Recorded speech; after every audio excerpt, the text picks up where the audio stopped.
Polynomial functions. Polynomial function is in the form of p of x is equal to a sub n multiplied by x raised to n plus a sub n minus 1 multiplied by x raised to n minus 1 plus a sub n minus 2 multiplied by x raised to n minus 2 plus up to a sub 0 multiplied by x raised to 0. So that is the standard form of the polynomial functions. So now, para sa ating learning task number 2, meron tayo dun 2 sets of polynomial functions and we need to identify its description. So let's start with example number 1. Example number 1. f of x is equal to x raised to 2 minus x minus 6. Okay. So learning task number 2, we have to identify each description of each polynomial functions. So for letter A, identify the standard form of the given polynomial functions. So the standard form of the given function is, of course, x squared minus x minus 6. That is the standard form of that function. So, kailan natin masasabi na ang polynomial function ay nasa standard position? So, again, kapag ang ating polynomial function is in the form of p of x is equal to a sub n multiplied by x raised to n plus a sub n minus 1 multiplied by n minus 1 plus a sub n minus 2 multiplied by n minus 2 plus up to a sub 0 multiplied by x raised to 0. So, mapapansin natin ano po dapat highest degree hanggang sa pinaka lowest degree na magiging 0. So, dapat palatandaan din, polynomial function siya kung wala siyang, hindi siya naka-rational form. Wala siyang fraction form. Isa pa, polynomial function siya kung wala siyang radical. Kung wala siyang square root.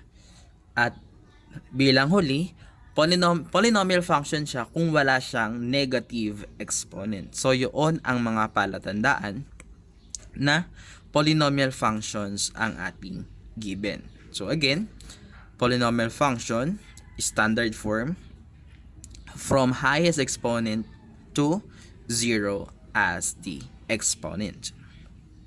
So now, let us proceed to letter B. Sa letter B, we have the leading term. Leading term. So, from the word itself, leading, siya yung nangunguna. So, sa standard form, medyo pumipiyok, sorry. Sa standard form of the given polynomial function, from highest degree, from the highest exponent to 0 as the exponent. So, we need to identify what is the highest exponent or highest degree. On the given polynomial function, ang ating highest degree is 2. So, meaning to say, ang leading term natin dyan is x raised to 2. Again, kung ano po ang term na may highest exponent, siya yung tinatawag nating leading term. Karagdagan, from the leading term, meron din tayong tinatawag na leading coefficient.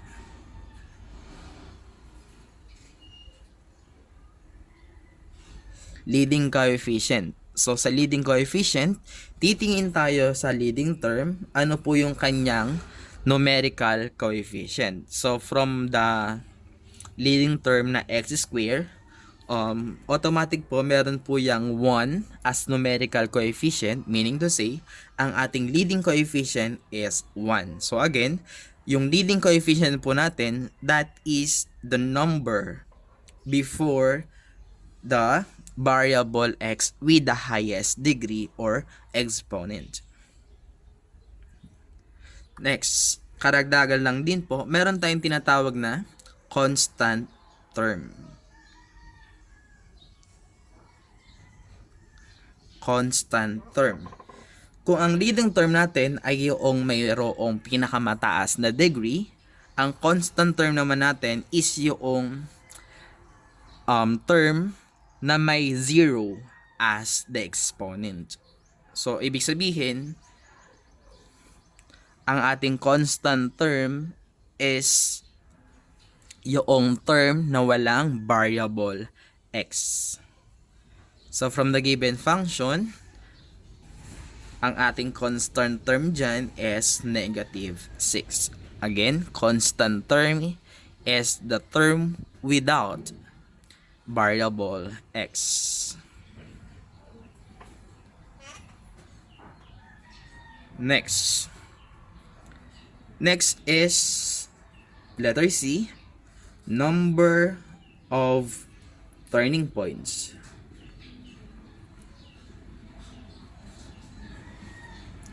Number of turning points. So, number of turning points is makukuha natin by using n minus 1, where n is the highest exponent or degree. So again, from the given function, the highest degree is 2, then subtract that by 1.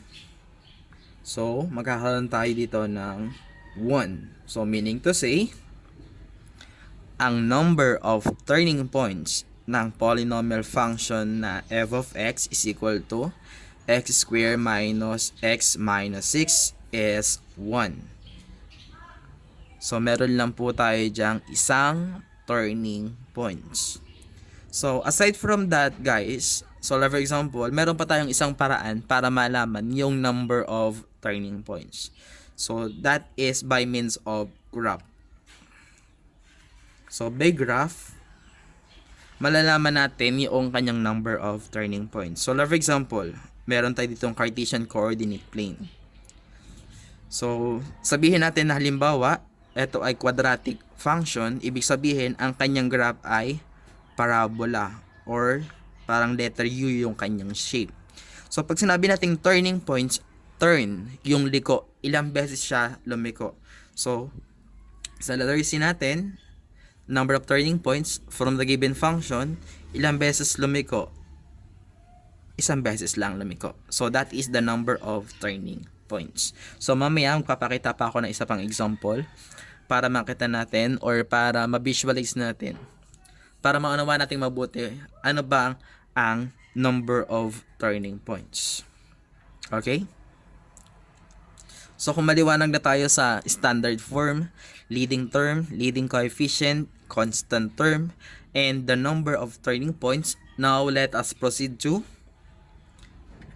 x and y intercept. So, letter D, x intercept muna. So, let's start with the x intercept. So, isulat natin muna si given function. So, f of x is equal to x squared minus x minus 6.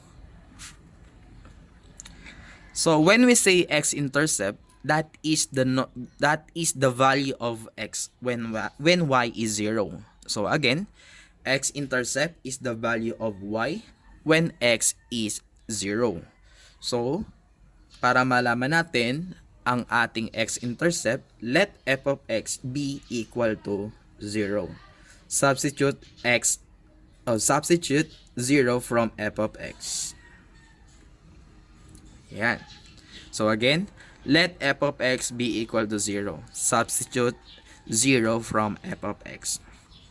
So now, we have 0 is equal to x squared minus x minus 6. Then, solve for x. So, para malaman natin ang value ng x, meron tayong iba't ibang method na pwedeng gamitin. So, the first one is kung quadratic formula, o kung quadratic function, we can use quadratic formula, yeah. And another is by factoring. So, I recommend to use factoring kasi quadratic formula is very useful lang in terms of quadratic function. But when we say, like for example, we have cubic function, yeah, like that, or polynomial function with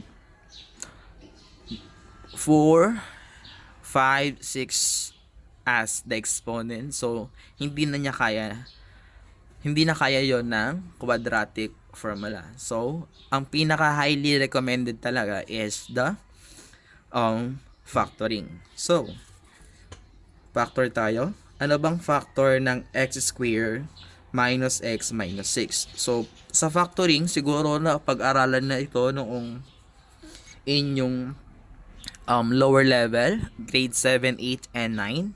Even siguro ng first grading is ganun din.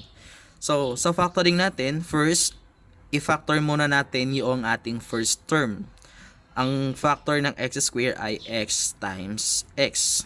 Next, i-factor din natin yung last term, negative 6. Ano bang factor ng 6? 3 and 2. Now, we have to consider din yung sign noong negative 6. Negative. Ano bang factor ng negative? So, that is positive times negative or negative times positive. So, anong lalagay natin sa 3? Anong lalagay natin sa 2? So, pansin natin, sa middle term, meron tayong negative x. So, ibig sabihin, dapat mas malaki yung negative compare kay positive. So, ibig sabihin, lalagay natin si negative kay 3 at positive kay 2. So, factoring po yun. So, reviewin nyo po ang inyong lesson nung lower level. First grading din. Ganun din po. Okay, now. So, na-factor out na natin si x squared minus x minus 6. So, ang kanyang factor, x minus 3 multiplied by x plus 2. So, isa-solve natin yan separately. So, x minus 3 is equal to 0. X plus 2 is equal to 0. So, again, sinolve natin siya separately. Ano po? Now, negative 3, malilipat siya sa kabila. Hindi transposition ang tawag doon, kundi addition property of inequality. Ano po? So, gagawin natin dyan, x minus 3 plus 3. Mag-a-add tayo ng 3 both side. So, negative 3, positive 3, 0. So, x is equal to 0 plus 3. So, that is equal to 3. So, that is our first x-intercept. So, that is the first x-intercept. Next, x plus 2 is equal to 0. Si positive 2, ilipat sa kabila by addition property of equality. So, x plus 2 minus 2. Mag-subtract tayo ng 2 both side. 2 minus 2 is 0.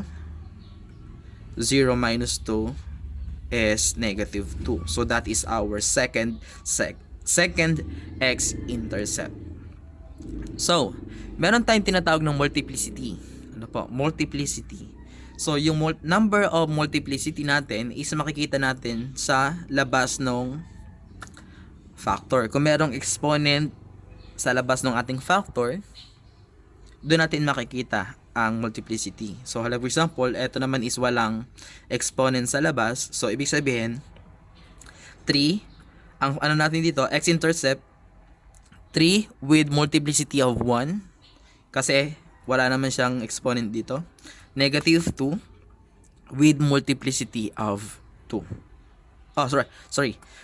Negative 2 with multiplicity of 1. No po, isang beses lang din kasi siya nag-appear as the x-intercept. Pero for example, gawin natin, no? Magpakita tayo ng halimbawa, sabihin natin dito ay 3. Ano po? X plus 2 raised to 3. So, ibig sabihin, ang ating x-intercept na negative 2 ay merong, ayan, with multiplicity of 3. Tatlong beses siya mauulit. Ano po? Ganun po si multiplicity of the number. So, dahil ulit nga kanina sabi ko, wala naman exponent ito. So, ang kanyang multiplicity is 1 lamang. Okay? So, next, kung wala lang tanong sa x-intercept, let us proceed to y-intercept. Okay, y-intercept. So, y-intercept, guys, is kung sabi natin, ang x-intercept is the value of x when y is 0, si y-intercept naman is the value of y when x is 0. So, sulat natin si given function, x square minus x plus, minus 6 rather, minus 6. Okay. So, para ma-solve natin si para ma-solve natin si y-intercept, substitute 0 from x. Lahat ng x palitan ng 0. So, meron tayo ditong 0 square minus 0 minus 6. So, f of x is equal to 0 square is 0. So, that is 0 times 0. So, 0 yan. Minus 0 minus 6. 0 minus 0 is 0.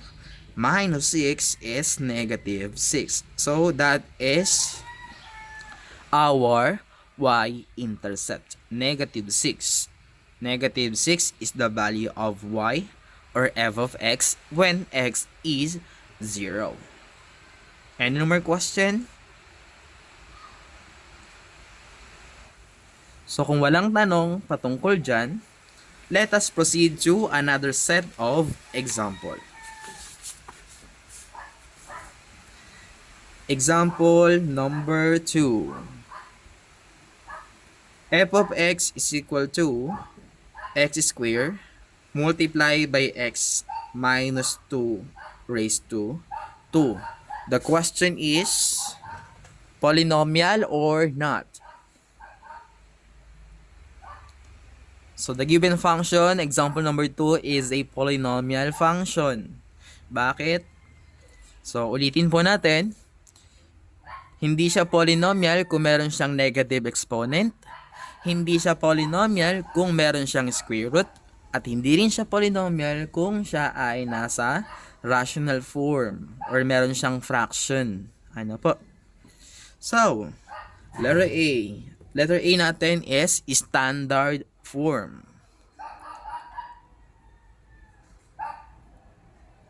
Standard form.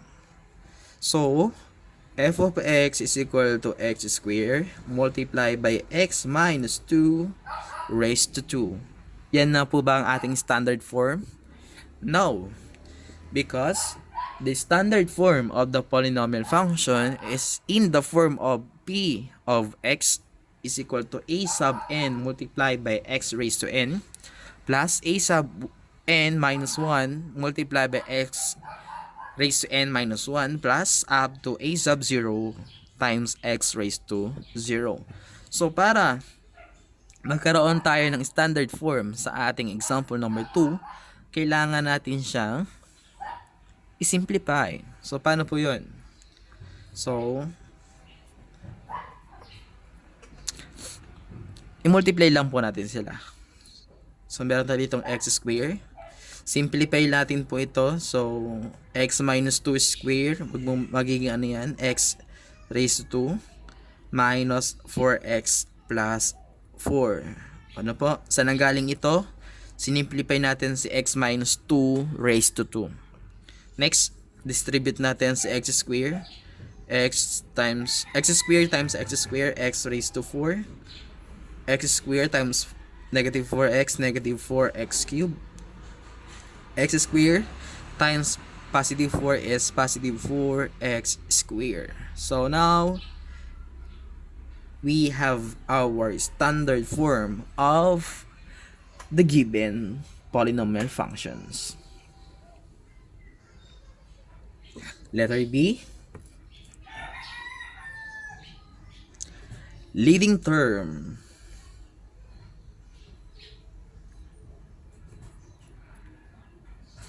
Paano nga natin makuha si leading term? Highest degree,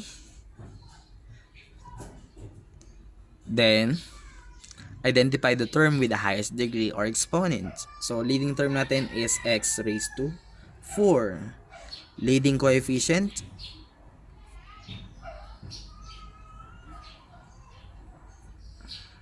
anong ating leading coefficient? 1. How about ano po ang ating constant term? Constant term, meron ba tayo dyang constant term? Meron ba tayo dyang number without a variable x? Wala. So, ibig sabihin, ang ating constant term is 0. Okay? Now, let us proceed to letter C. Number of turning points. Number of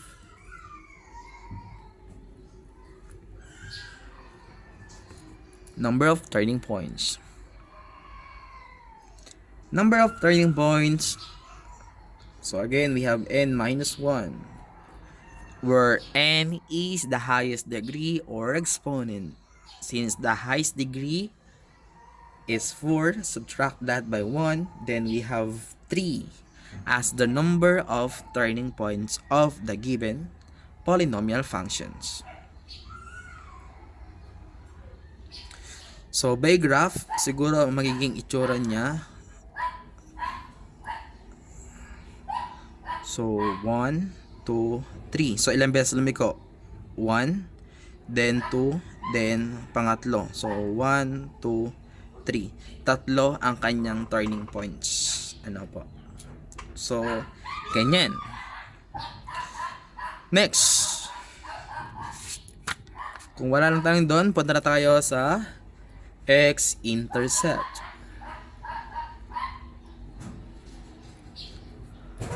Ano nga ba si x-intercept? The value of x when y is 0. So, sabi ko nga kanina, isulat lang natin yung original functions.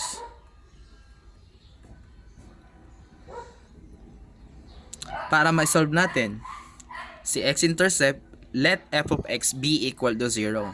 Substitute 0 from f of x. So 0 is equal to x squared multiplied by x minus 2 squared.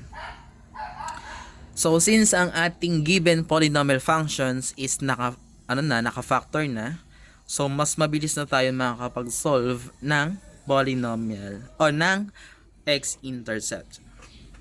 So solve natin siya separately. X squared is equal to 0. Then x minus 2 is equal to 0.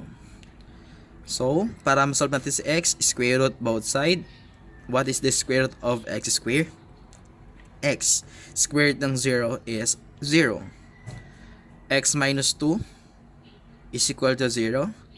X, so negative 2, lipat sa kabila, addition property of equality, magiging positive 2 na siya. Now, 0. Ilan ng 0? Ilang beses lalabas? Dalawa. Bakit? Meron tayo dong exponent na 2. So, 0 with multiplicity of 2. Ano ba? Then, 2 with multiplicity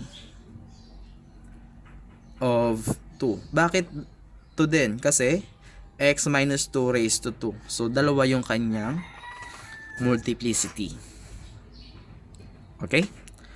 So now, let us proceed to y-intercept. Y-intercept is the value of y when x is 0. So, f of x is equal to x squared multiplied by x minus 2 raised to 2. So, para masolve natin si y-intercept, let x be equal to 0. Substitute 0 from x. So, we have 0 square multiplied by 0 minus 2 square. 0 square is 0. Next, 0 minus 2 is negative 2 square. Then we have 0. Negative 2 square is positive 4. 0 times 4, 0. So, meaning to say, our y-intercept is 0. Okay? Kung maliwanag na, makikigawa na po ang ating learning task number 2.